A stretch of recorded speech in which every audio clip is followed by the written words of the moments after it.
A smoky, jazzy song about the blues. My Melancholy Blues next on Crown Jewels.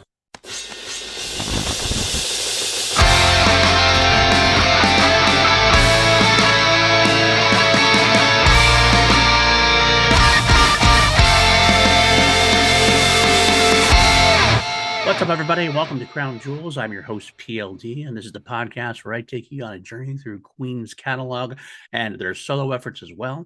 We go through track by track chronologically, and we listen to every song, every version of every song, and figure out which version is the best version or the crown jewel version to put into our ultimate playlists. We also give you some notes, some quotes, and we see if the song hits my top 10 Queen-related tracks of all time. This week's song, My Melancholy Blues, the last proper track of News of the World, the 1977 album. A great album ender, as it were. We have a couple of versions to listen to this week to see which one is the best. We do have of course, as always, the album version, which is considered the original version. We have the BBC session. We have the original rough mix, and we have a live version from Houston in 1977. I must apologize for any background noise. Two of my cats have decided to get ready for WrestleMania. That's right, it's Battle Royal here in the PLT household. So I apologize for that. Anyway, not too many notes and quotes this week. My Melancholy Blues, written by Freddie Mercury, featuring Freddie on lead vocals and piano, John Deacon on bass, Roger Taylor on drums. That's right, it's a Queen song without guitar. At least the album version.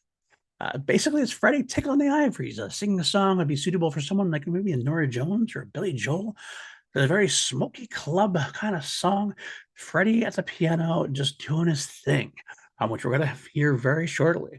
In fact, Roger Taylor says it best, talking to EMI Italy in 1977. He said it's written by Freddie, trying to create a mood piece. You can picture some sort of club after closing with a singer staying and playing blues on the piano. For this piece, I had to learn to play the drums with brushes. Freddie also added, while in Rotterdam in 1978, it's different for Queen to do. I think we'll be writing some more like that. Definitely, he enjoyed himself for sure. It was only played live for a very short period of time, 1977 through 1978. And I honestly don't think we'll ever see it performed again unless it's covered by someone like a Billy Joel type person. I don't see Queen doing it again because it just seems like it's a very Freddie specific song. Now, I know Adam has been able to cover things more like than Paul did, or anything that, or any guest artists have been able to do. Adam definitely has that camp side to him and that showy side to him. But I just feel like this isn't quite something that's going to be in his wheelhouse. And especially since we passed through the 40th anniversary in 2017, I don't think they'll be touring by the time the 50th anniversary rolls around in 2027. Who knows? Maybe, but I kind of feel like that's going to be it. I don't feel like we're ever going to see this again. The 2017 tour would have been the time to see it again. So I think it will be relegated to the history books at this point. Alrighty, let's get into brass tacks. Let us get into listening to these tracks and see which one is the best version. How do we do that? Well, I don't want a copyright strike or anything like that. So what we do is if you look down in the show notes, I will have put a link to a Google Doc, which will share links with all of the versions that we're going to listen to today. And I will direct you when we get to that point in this podcast to pause the podcast, go to that Google Doc, click on the link, listen to the version, and then when you come back here, and I'll tell you a little bit about it. So let's get to that very first version, the studio version, the album version, the main version, not really the first version, but the first version we're going to listen to, the main News of the World version or studio version. It's in that doc, like I said. Come back, we'll talk about it. Another party's over. All right, there you have it. What a lovely way to open. Freddie just, like I said, tickling the ivories and kind of just, I don't want to say it's not jamming because it's not like they're jamming together as a band. He's just kind of like playing around, a little bit of improv, a little bit of just playing around with it. Something I love to do when I play piano. Just kind of sit down and just for a couple seconds, 20 seconds, maybe 30 seconds, just let your fingers go and see where they land. Then he gets to go into it. It's a nice slow and deliberate feel in the beginning. No tempo per se. It's very rubato. Freddie, just like Roger said, it feels like he's in a smoky club. He's got his falsetto going. He's sitting back. The show's over. The lights are a little bit up now. The janitor might be cleaning up, sweeping up. But it feels just very kind of like end of the night. But then it's joined by Roger and John. You feel like they might have stepped in and go, hey, this is kind of cool. Could do one more track together. John feels like it's not a double bass, but kind of that's what the impression feels like. It feels like I'm just going to sit down, pluck those notes. And Roger has the brushes and the drums. And there's a tempo there, but it's very loose kind of feel. Better than like a lot of Queen tracks we've ever really seen before or heard before. Lack of guitar is probably the most strangest aspect to it, but it does add to the atmosphere of what Freddie's going for. It's a very stark three-piece kind of outfit. No backing vocals, no big harmonies. This is something that Queen has not done very often. But on one occasion, they have done a few songs without backing vocals, and it really adds to the point. It really makes it a departure from what they do. I do like the piano solo in the middle instead of the guitar solo. It feels kind of improv. I'm sure this one was not improv, the solo part of it, because Freddie's pretty meticulous about things. The band in general is very meticulous, even through a lot of their improv sessions. They kind of build it around stuff, probably more clearly than other improv artists would do. And it has a nice ending, just like as it begins, it kind of just tinkles off into the sunset.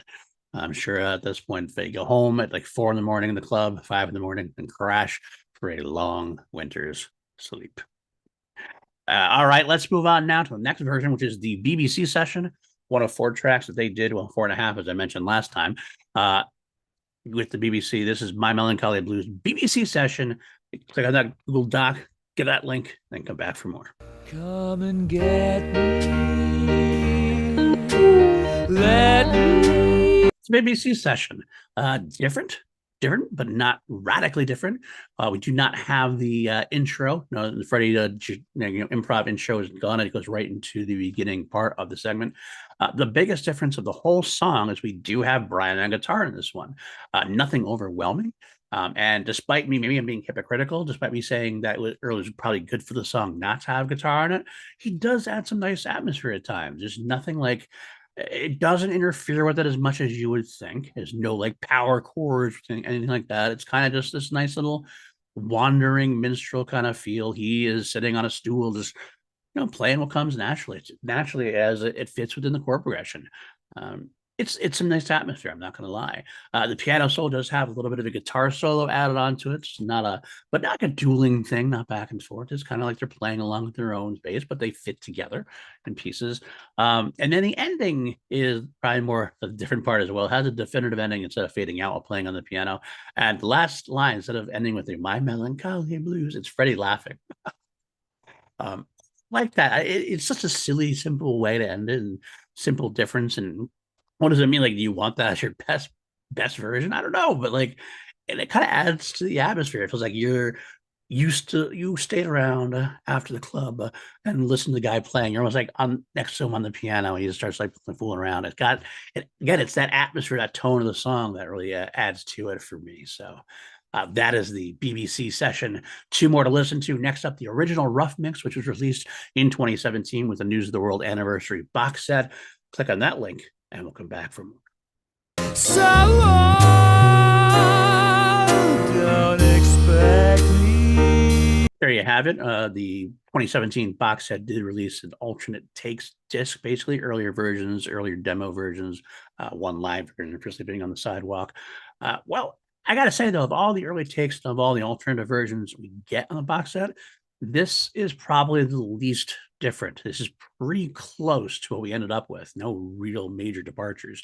The intro improv is here, so we're back to that. The backing track is pretty close to the final version as far as I could tell. I didn't hear much difference at all. In fact, it might even be what ends up on the backing track.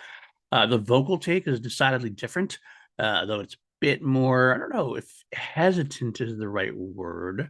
I feel like sometimes I would say hesitant, but it might be that Freddie, it's either hesitant in terms of he's trying to figure out what he wants to do with it, or it might be just that it's not a final vocal. I know Freddie, when he recorded singers in general, and sometimes when you record things that aren't going to be your final vocal, you're a bit more relaxed. That can lead to some cool alternate like stylings. Sometimes it leads to a little bit more of a not as intense feel to it. This one does feel a little hesitant, not that the song is a very intense song anyway, but I feel like he commits a little more in the final vocal version. Although it's, again, an interesting curio to hear. I'm glad we get to hear it. So All right, that's the original rough mix. We're going to move on to one more version released live in Houston from 1977. You know what to do by now. I'll see you in a second. Melancholy blue. So Houston, 1977, one of the famous Queen concerts within the circle of Queen fans in terms of that it was officially professionally recorded.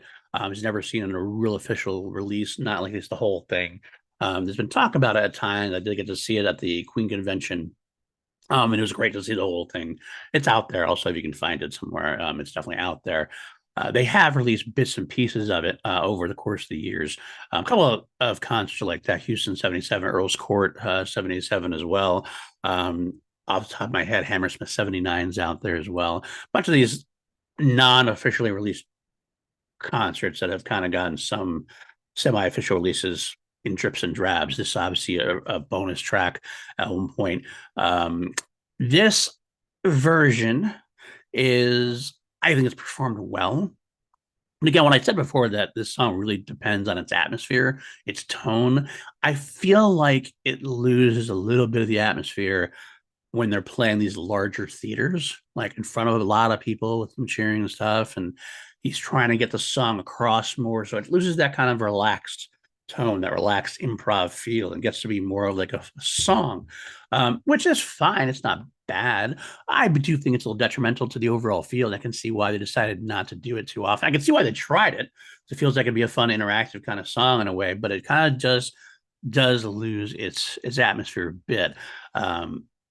Freddie always uses far less falsetto live in concert. He's never did it as much.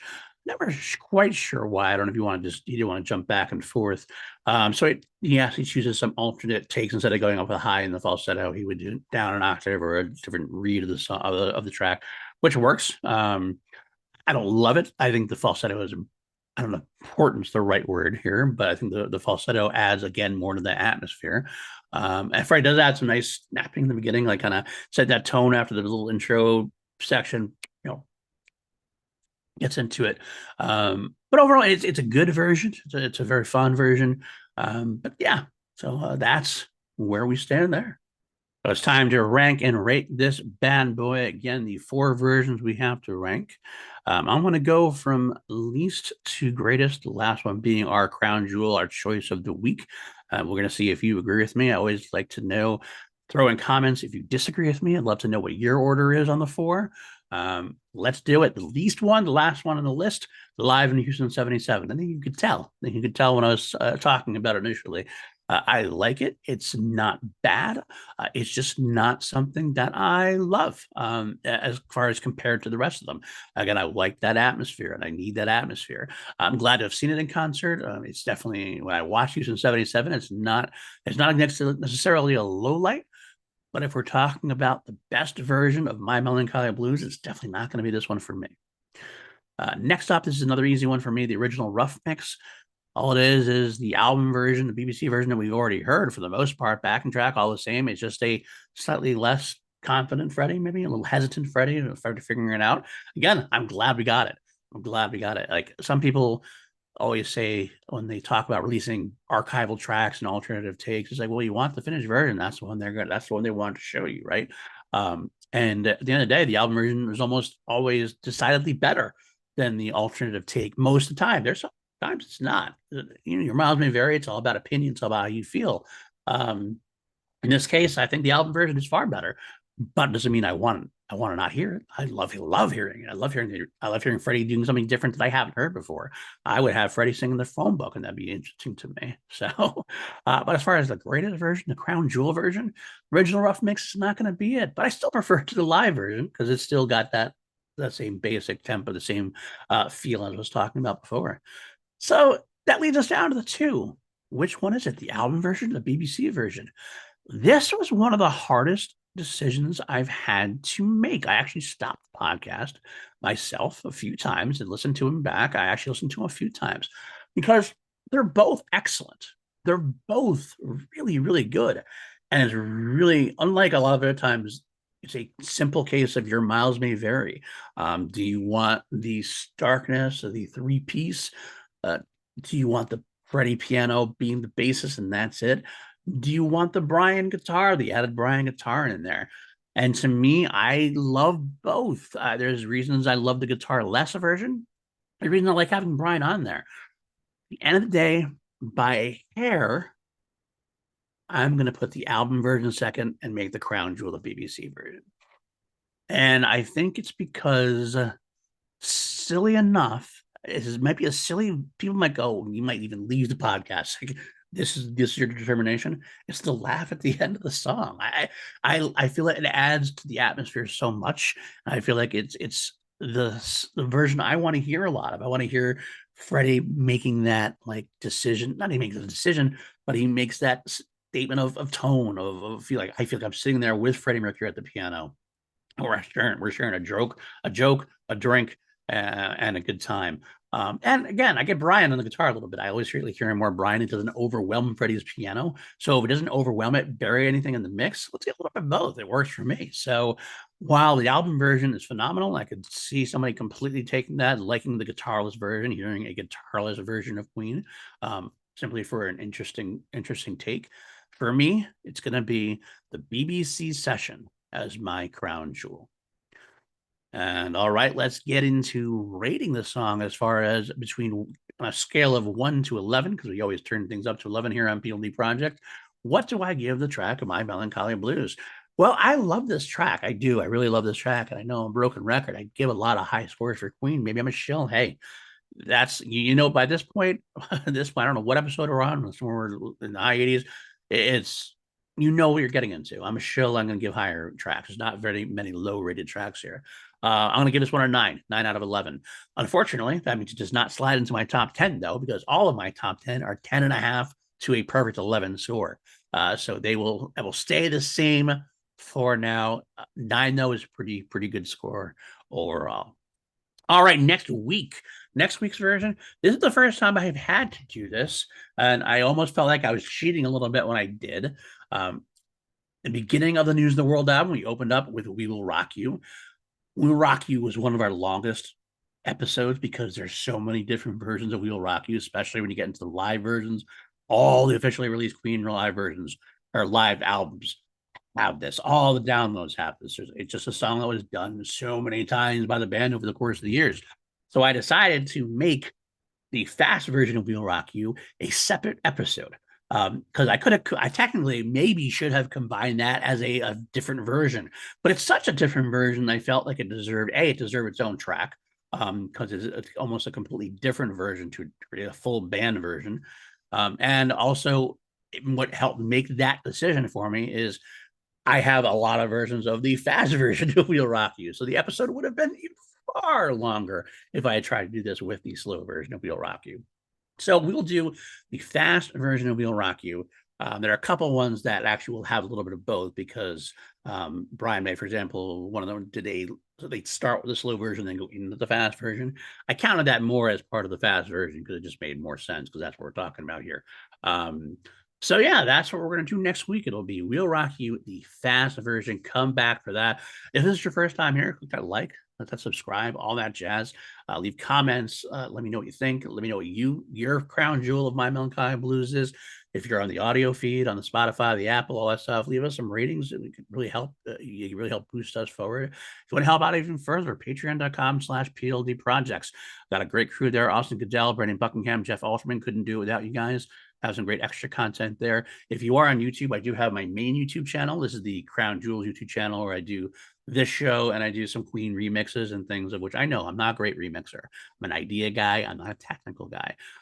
So if you listen to my remixes, just know that when you say, "Listen, this mix isn't that great. The transitions might not be the greatest." Yeah, I know. Whatever. It's okay. I know my limitations, but I like hearing the idea behind it and what I'm going for. But you can also join my main channel, PLD Projects. Both are getting up there. We have 517 subscribers on the main channel, 620 subscribers on this channel. Trying to get them both up to 1,000. That'd be great. But main channel is more TV, movie-oriented. Queen, Star Wars, do horror franchises. I do a lot of stuff like that, cool stuff like that. Do Doctor Who.